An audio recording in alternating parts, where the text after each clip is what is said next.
Like all great jazz soloists, John doesn't just play through the changes over and over again and do the obvious thing. He's an extender, an expander. It's a lot like variation form in classical music, where the form will be extended by adding chords between the chords, or like Coltrane would do, stacking chords on top of chords. And so John's playing is constantly going outward, moving outward from wherever it starts.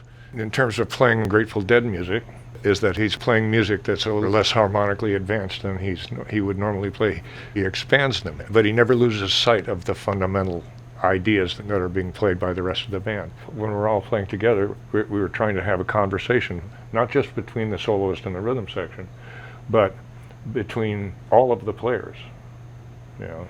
And so the idea is for people to respond to what's being played by whoever seems to have the lead voice at any given moment. And it's not always. I mean, what I want to do is to get away from the solo with accompaniment concept. I like to think of it as electric chamber music, what we play. Kind of like a string quartet, where where the ideas are just tossed around and thrown back and forth between the players. And so when John is playing with us, it's a challenge, you know, for the likes of us to play along with him and give him things. The last thing we want to do is bore him. You know?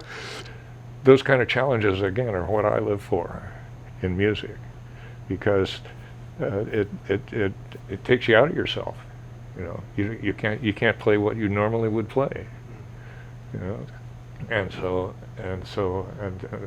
when it's all happening together, nobody's really playing the music. It's playing us.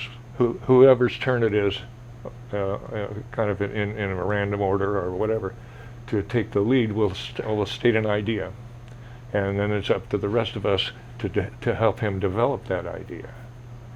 And by responding, sometimes we'll imitate motifs of what this lead voice is doing, and then sometimes the lead voice will change, and another player will take the lead.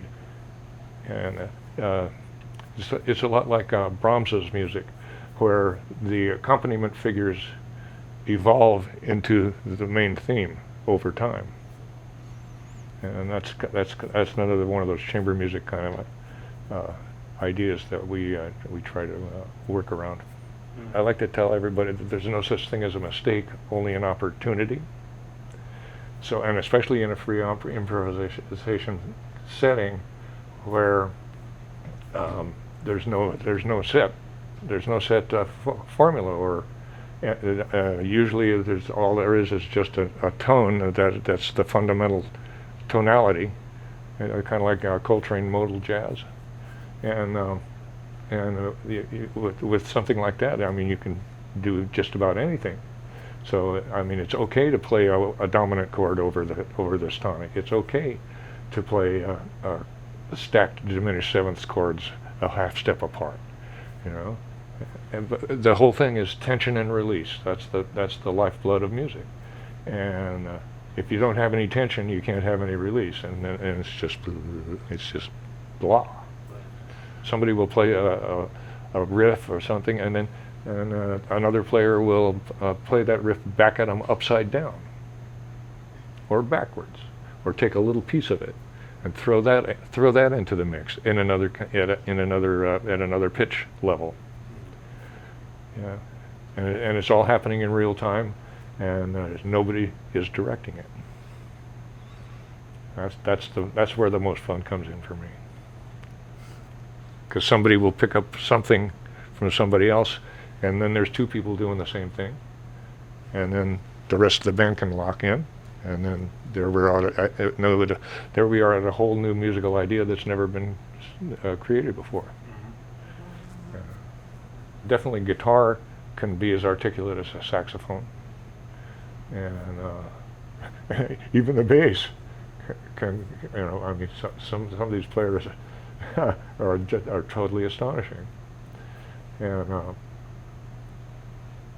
but it's not so much the instrument or your chops or anything. It's what you do with it. I mean, you can play brilliantly and make very shallow music,